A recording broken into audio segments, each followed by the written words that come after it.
परद्रह्मतत्त्वं युवानम् वर्षिष्टान्ते वसदृशी गणैः आवृतं ब्रह्मनिष्ठैः आचार्येन्द्रं करकलितचिन्मुद्रमानन्दमूर्तिम् स्वात्मा रामं मुदितवदनं दक्षिणामूर्तिमीडे फोटविटपि समीपे भूमिभागे निषण्णम् सकलमुनिजनानां ज्ञानदातारमारात् त्रिभुवनगुरुमीशं दक्षिणामूर्तिदेवम् जनन मरण दुःखच्छेददक्षं नमामि चित्रं वटतरोर्मूले वृद्धा शिष्या गुरुर्युवा गुरोस्तु मौनं व्याख्यानं शिष्यास्तु छिन्नसंशयाः मिथये सर्वविद्यानां विषजे भवरोगिणां गुरवे सर्वलोकानां दक्षिणामूर्तये नमः। ॐ नमः प्रणवार्थाय शुद्धज्ञानैकमूर्तये निर्मलाय प्रशान्ताय दक्षिणामूर्तये नमः। चित्घनाय महेशाय वटमूलनिवासिने सच्चिदानन्दरूपाय दक्षिणामूर्तये नमः। ईश्वरो गुरुरात्मेति मूर्तिभेदविभागिने व्योमवद्व्याप्तदेहाय दक्षिणामूर्तये नमः। अंगुष्ठतर्जनीयोगमुद्रा व्याजेन योगिनां श्रुत्यर्थं ब्रह्मजीवैक्यं दर्शयन् योगता शिवः।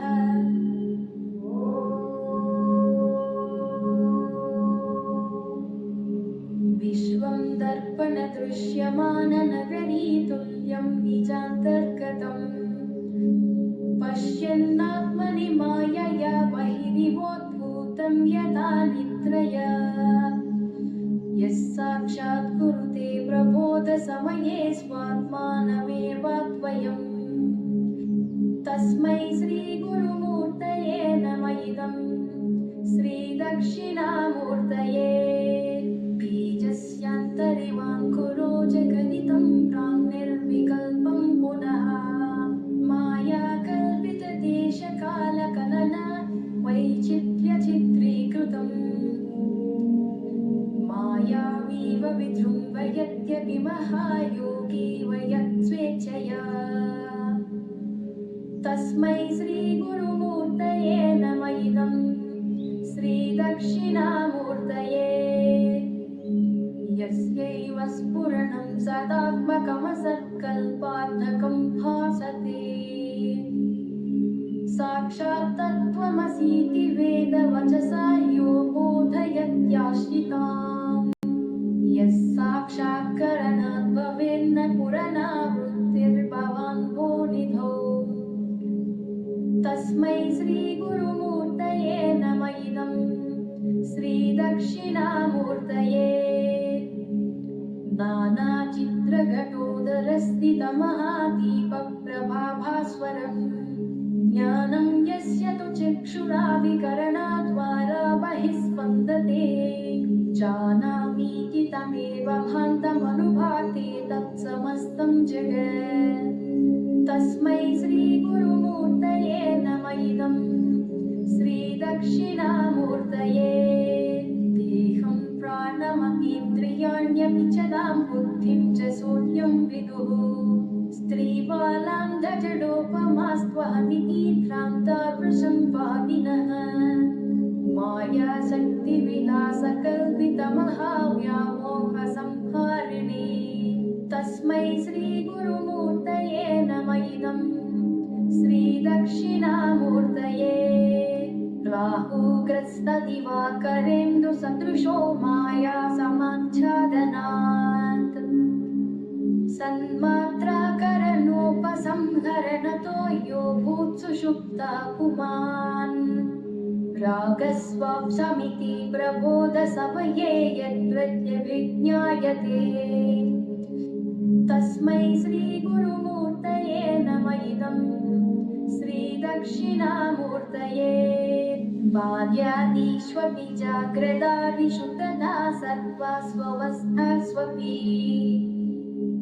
व्यावृत्तास्वनुवर्तमानमाविद्यन्तः सदा स्वात्मानं प्रकटीकरोति पचतां यो मुद्रया भद्रया तस्मै श्रीगुरुमूर्तये नम इदम् श्रीदक्षिणामूर्तये विश्वं पश्यति कार्यकारणतया स्वस्वामि सम्बन्धतः शिष्याचार्यतया तथैव पितृपुत्राद्यात्मना भेदतः स्वप्ने जागृति माया एष पुरुषो माया परिभ्रामितः तस्मै श्रीगुरुमूर्तये नम इदम् श्रीदक्षिणामूर्तये भूरम्भांश्चनदो नीलोम्बरमहर्नादो हिमांशु पुमान् इत्याभाति चराचरात्मकमिदं यस्यैव मूर्त्यष्टकम् नान्यत् किञ्चन विद्यते विमृशतां यस्मात् परस्मात् विभो तस्मै श्रीगुरुमूर्तये नम इदम् श्रीदक्षिणामूर्तये सर्वात्मत्वमिति स्फुटीकृतमिदं यस्मादमुष्मिन् स्तवे तेनाश्वश्रवणार्थदर्घमननाभ्यानाच्च सङ्कीर्तनात् सर्वात्मत्वमहाविभूतिसहितं स्यादेश्वरत्वं स्वतः सिद्ध्येतत् पुनरस्तदा परिणतं चैश्वर्यमव्याहतम् అంతేకాదు దక్షిణామూర్తి స్తోత్ర వైభవం ఏంటో తెలుసా? ఏళ్ళనాటి శనిలో ఉన్నవాడు శని వక్రించిన వాడు కూడా బయటపెట్టుకోగలరు.